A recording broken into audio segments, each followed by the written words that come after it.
আসসালামু আলাইকুম ওয়া রাহমাতুল্লাহি ওয়া বারাকাতুহু। প্রিয় মুহিব্বিন উস্তাদগণ, আশা করি সবাই আল্লাহর রহমতে ভালো আছেন।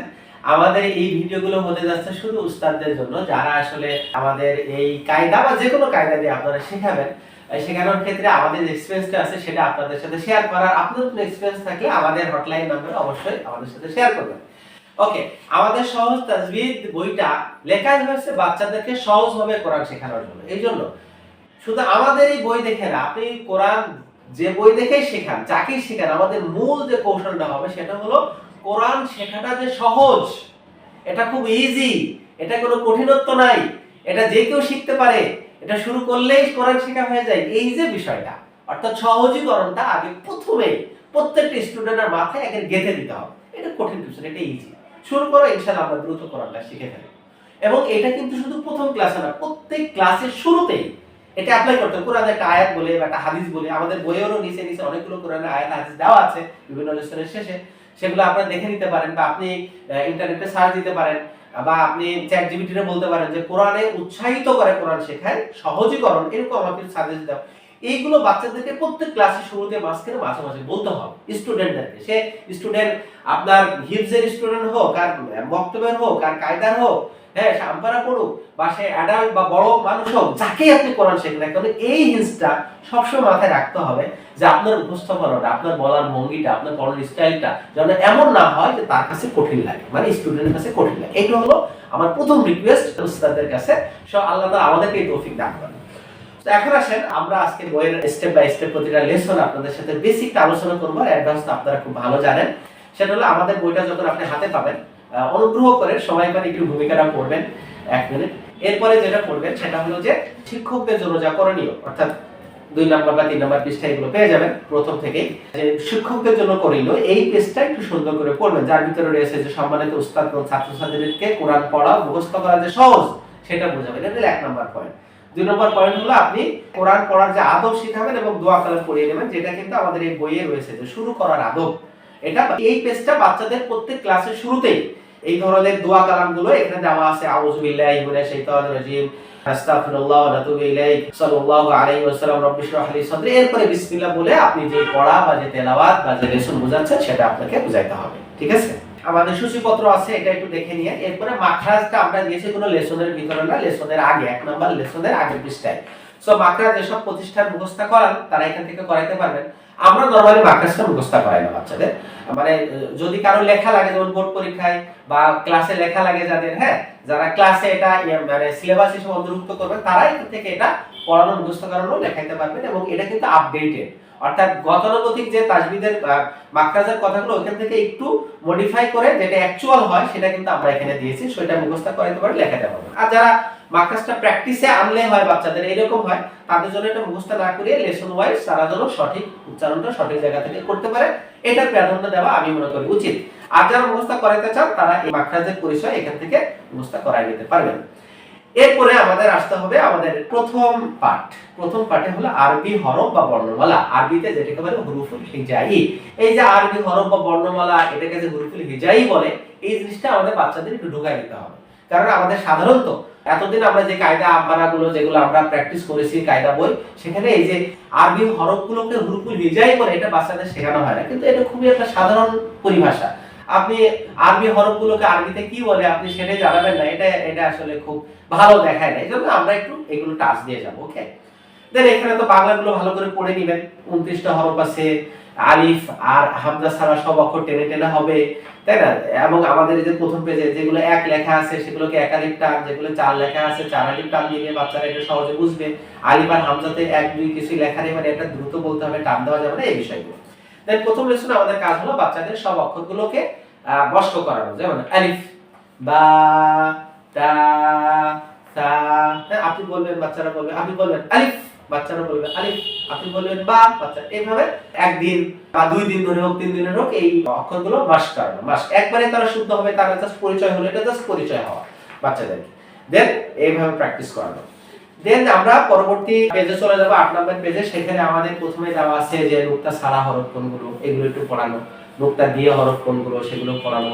এরপরে আমাদের আপনার ইস্তেলার হরফ রয়েছে, সিদ্ধার হরফ রয়েছে, এগুলো ক্রমান্বয়ে এগুলো তো সব আলিফ বা তাসারই অংশ, তাই না? এগুলো আলাদা আলাদা পড়াবে। এরপরে হলো 9 নম্বর পেজে তাদেরকে ধরতে হবে যে তুমি এই যে হিজিবিজি করা দেওয়া আছে, মানে সরানো ছিটানো অক্ষরগুলো দেওয়া আছে, এগুলো সে পড়তে পারছে কিনা।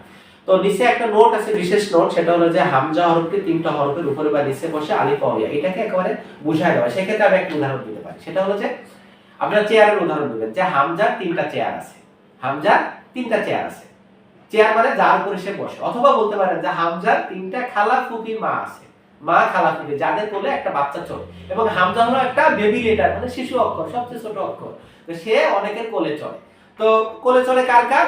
একটা হলো তার খালা ফুফি, আমি হলো আলিফ ওয়া ইয়া, এই 3টা অক্ষরের উপরে বা নিচে বসতে পারি। সুতরাং হামজার অন্যান্য আকৃতি, অর্থাৎ ওয়ার উপরে যখন হামজা হবে তখন সে আর ওয়াও না, সে হয়ে যাবে হামজা। ইয়া দাঁত বা ইয়ার উপরে নিচে যখন হামজা হবে তখন সে হয়ে যাবে হামজা, সে আর ইয়া থাকবে না। আলিফের উপরে বা নিচে যখন হামজা পাওয়া যাবে বা জবর জের হারাকাত পাওয়া যাবে, এটা আমরা পরে আরো তাদেরকে বুঝাইতে পারবো হারাকাত লেসনে গেলে, তখন সেটা হামজা হয়ে যাবে, তখন সে আর আলিফ ওয়া ইয়া থাকবে না। এটা খুব মজা করে বোঝাইতে হবে যে তোমার খালা ফুফি কয়জন, অমক অমক অমক, তাই না? তো হামজার খালা ফুফি আছে, আত্মীয় স্বজন বা তার চেয়ার আছে, তো সে এই চেয়ারের উপরে। আবার বলবেন উস্তাদ চেয়ারে তো উপরে বসে নিচে বসে নাকি বাচ্চারা, এরকম বলতে পারে কেউ। তখন বলবেন হ্যাঁ, বাচ্চারা যেমন উপরে যে চেয়ারে বসে আবার হামাগুড়ি দেয়, নিচেও কিন্তু বসে, নিচে যেও দাঁড়ায়। এভাবে মানে বাচ্চাদেরকে জিনিসটা সহজ করে গুলিয়ে খাওয়াই দাও, এটা হলো আমাদের কাজ এজ উস্তাদ হিসাবে, টিচার হিসাবে, ঠিক আছে? এই জিনিসটা ছোট্ট নোটকে আমি একটা গল্প সাজাইলাম আপনাদের জন্য। তো আপনারা যে কোনো বিষয় যখন গল্প বানাইতে পারবেন, গল্পের মাধ্যমে বাচ্চাদের মাথায় ঢুকাবেন, তখন সে কিন্তু আর হারাবে না। সে বুঝবে ও আচ্ছা, হামজার কিন্তু চেয়ার আছে, তার চেয়ার 3টা আলিফ ওয়া ইয়া, সে এগুলোর উপরে নিচে বসলে সে হামজা হয়ে যায়।